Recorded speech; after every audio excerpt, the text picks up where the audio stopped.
beauté. Parce que je crois que ces tensions, on vous fait peur. Hein. Vous allez tous mourir, mais ça, moi aussi. Donc on est tous. Il y a un mur en face de nous, c'est la mort. Hein. On n'est pas pressé. Moi non plus, je ne suis pas pressé. Hein. Et ça, on y arrivera. Par contre, la nature, c'est pour mes enfants, pour les vôtres, qui est important. Alors, pas pour, disons, de recommencer à pleurer, j'aime vous dire que l'Himalaya, qui est un cas extraordinaire maintenant, c'est les 8000, où tout le monde se lance là-dedans. Business énorme. Donc, vous avez vu la fameuse photo de l'Everest, mais c'est pas grave, ça, pour moi. Les 8000, on va les laisser aux touristes. Et les jeunes, actuellement, sont extraordinaires parce qu'ils vont dans les fonds de vallée cachés, faire un 6000, un 7000, 7500, 7100, et des faces monstrueuses, des gros engagements, et ils réussissent des voies d'une élégance exceptionnelle en style alpin, sans oxygène. Donc ils ne s'embêtent pas trop avec beaucoup de matériel. Et ça, il y a de l'espoir énorme là-dedans. Et la jeunesse, on entend de temps en temps qu'il y a un jeune qui fait, mais ils n'aiment pas en parler. Ils le font vraiment pour eux. C'est des égoïsmes et c'est le bel côté de l'égoïsme. Et moi, je pense que j'étais égoïste et puis je n'ai pas envie de changer parce que d'abord, je fais pour moi. Quand je fais pour moi, je suis heureux et j'aime partager ce bonheur avec les autres. Alors, si je le partage maintenant, c'est parce que j'ai l'âge. Avant, je ne pourrais rien partager, je n'avais rien fait. J'ai juste grimpé deux, trois petits sommets. Donc, après avoir fait quelques trucs qui sont marrants, pour nous qui n'était pas le plus important de faire un sommet, le plus important dans chaque expédition, et que je suis très fier de dire, je suis toujours rentré en 40 ans d'aventure avec mes amis à Genève. Donc ça, pour moi, c'est déjà une réussite très grande. Le sommet est moins important. Le plus important, après, c'est quand on part avec un ami, c'est choisir la voie qu'on veut prendre, le chemin qu'on prend qui est important. La façon de le faire avec élégance. Donc l'oxygène, après que Messner et Peter Adler ont fait l'Everest sans oxygène en 78, pourquoi on prend l'oxygène après ? On recule dans l'aventure, dans le développement, puisqu'on prend l'oxygène, c'est pour marcher arrière, quoi. Alors l'oxygène, maintenant, c'est pour le tourisme. Le tourisme, il faut bien compter le côté positif du Népal par rapport à une grande base de l'Everest avec 2000 personnes, c'est la finance.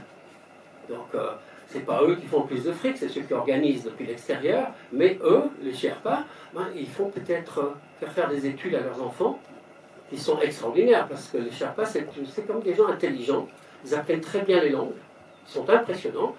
J'ai connu une Tibétaine à Katmandou qui avait un magasin de sport, elle parlait 8 langues, elle n'est pas sortie de Katmandou.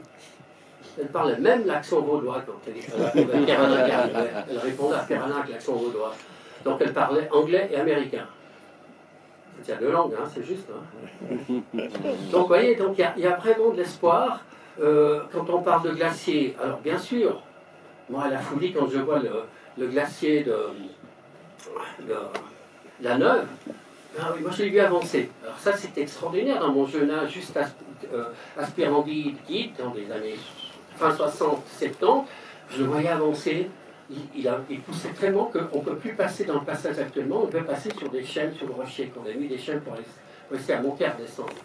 Puis il cassait les cassettes et un coup il a pris la lampe, il arrivait gentiment dans le camping à Michel Darblay. Alors c'est extraordinaire, c'est un camping exceptionnel. Vous avez les tentes de chaque côté, puis la langue glaciaire qui est là, vous prenez dessus, on faisait des cours de glace. Donc j'ai vu ça. Donc après je suis parti au Canada, j'ai moins observé. Puis après, je le voyais gentiment reculer, puis maintenant, je le regarde à la jumelle, il est tout en haut là. Est-ce qu'il reviendra un jour? Alors, par rapport aux photos très anciennes, on a vu que le glacier avait déjà reculé, puis il a été avancé, puis maintenant il recule.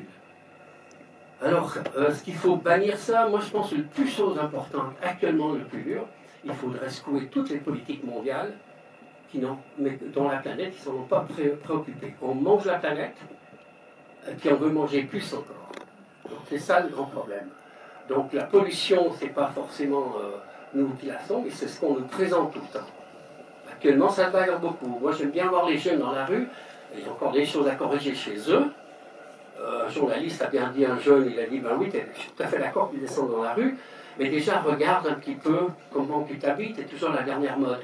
C'est quand même le textile, c'est la pollution numéro 1 du monde, hein, le textile. Tout ce que vous portez là.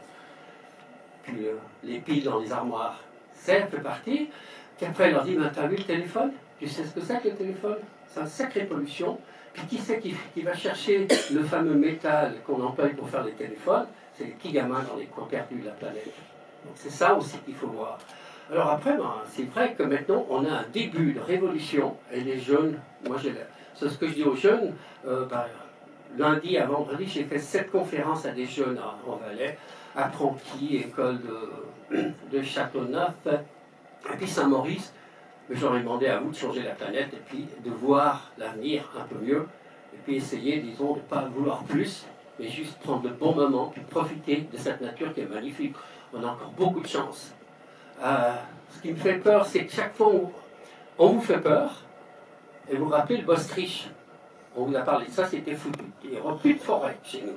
Tout était mangé. En Valais, on a plus depuis 20 ou 25 ans, on a plus de 20% de forêt en plus que de terrain de forêt. C'est pas perdu. Et puis nos forêts sont belles. Hein. Moi j'habite dans la forêt, il y a quelques arbres que j'abats parce que ouais, c'est vrai qu'ils viennent un peu vieux. C'est normal pour faire revenir les jeunes, ça fait partie de la nature. Donc moi je n'ai pas de souci à vous faire sur ça, mais moi ce que j'aime c'est pas aller dans la rue parce que c'est trop vieux, mais les jeunes ils ont le droit de faire ça et puis de bousculer, et surtout bousculer la politique mondiale. Quand je parle de politique mondiale, je suis canadien et je ne suis pas fier de ce qu'ils font dans le nord de l'Alberta, le sable bitumineux. Et qu'il n'y en a pas beaucoup qui en parlent de ça. Hein. Et pourtant, c'est une catastrophe écologique. C'est pour du pétrole aux Américains, aux grands blonds, là. Écoutez, vous ne pas aimer, non? Alors ça, je trouve dur, et puis qu'ils ne peuvent pas arrêter ça. C'est une grosse machine, quoi. Mais on est en train d'en parler. Je sais qu'en Alberta, les gens, ils disent, vous ne venez pas dans ce pays, dans l'Alberta, faire du tourisme. C'est des gens qui détruisent la nature. Ils n'aiment pas la nature ici. Donc ça fait du mal aux touristes de l'Alberta. Et moi, j'ai travaillé là-bas pendant 10 ans, à côté de Calgary, Banff, je pense que ça fait du mal, quoi. Et surtout qu'il vit beaucoup de tourisme. Alors ça vient. Ça prend du temps. Il ne faut pas dire qu'on va tout changer comme ça. Ça prendra peut-être 2 générations pour régresser lentement, puis donner du temps à la nature aussi. Mais je me suis beaucoup posé de questions avant le mariage. Est-ce que je vais faire des enfants? Qu'est-ce que je vais leur donner? Puis d'un coup, je tombe en amour, puis j'en ai fait 3 avec ma petite femme. Donc, moi, je ne regrette pas, mais j'espère que je ne leur donne pas trop un sale monde. Alors, il y a beaucoup d'espoir parce qu'eux veulent changer déjà. Et ça, c'est super. Donc, il y a de l'espoir. Hein. Pas tout croire ce que disent les journaux qui sont vraiment mal, puis qui vous foutent mal, et puis vous dormez mal. Hein. Je pense qu'à maintenant, il y a des gens qui dorment mal. J'en connais qui dorment mal à cause de cette situation qu'on donne et qu'on fait peur. Les glaciers ont avancé, ils ont reculé tout le temps. Actuellement, ils accélèrent parce qu'il y a de chaleur. Alors, un scientifique m'a dit, mais il faut compter aussi le soleil. Pour l'instant, le soleil, l'éclipse de la Terre qui passe se rapproche du soleil. Donc, est-ce que c'est vrai? Non, c'est ça la vérité des scientifiques.